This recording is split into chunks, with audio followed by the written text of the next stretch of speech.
Distribution बहुत important है। And in fact जो बिजनेस है स्टार्टअप्स में काफ़ी VCs भी ये बोलते हैं कि अगर आपका एवरेज प्रोडक्ट और गुड डिस्ट्रीब्यूशन होगा, आप बिगर कंपनी बना दोगे than good product and average distribution. But आप देखोगे कि इतने सारे इन्फ्लुएंसर्स, यूट्यूबर्स, इनके hundreds of thousand, millions of followers हैं, तो इनका तो डिस्ट्रीब्यूशन ऑलरेडी बिल्ड है, तो फिर ये क्यों एक सक्सेसफुल क्लोथिंग लाइन या फैशन लाइन नहीं बना पा रहे, जबकि ग्लोबली आई थिंक बन रहे हैं।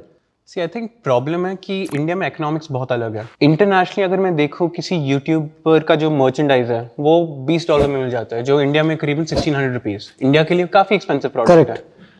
इंडिया में मार्केट बहुत अलग है। यहाँ beefcoof.com कैसे इतनी वेबसाइट्स हैं जो 500 रुपये में टी-शर्ट बेचते हैं, तो why would I ever align my self with YouTubers merchandise जब मुझे बेवकूफ मार्वल की दुनिया एक्सेसिबल कर रही है, जिससे मैं रिलेट भी करता हूँ, जिससे रिलेट कर सकता हूँ। एंड जो आप बोल रहे हो ना, जो इन्वेस्टर्स है और या जो आप बोल रहे हो average product at high volume, this is mass game.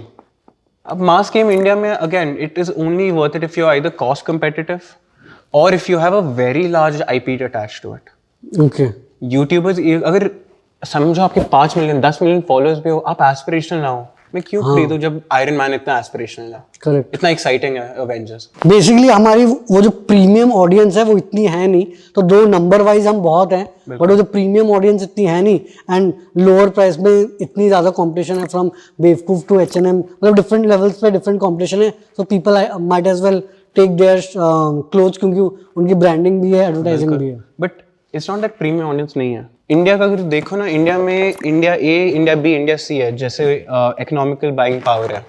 India में 30% of India accounts for 60+% of sales of products of consumption. बहुत पैसा है इंडिया में। वो जो टॉप 1% या टॉप 5% है, बिल्कुल, दे आर द मेजर, वो they can scale enough businesses in India. वो कभी वरी नहीं होना चाहिए कि अच्छा इंडिया में परचेज पावर नहीं है लग्जरी की गुड्स के लिए, प्रीमियम के लिए परचेज पावर नहीं है। Better still, India is a growing economy. 2027 तक तो अब देखो कितने अच्छे प्रोजेक्शंस हो रहे हैं।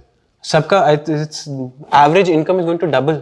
Correct, aspirational is only going to be achieve more.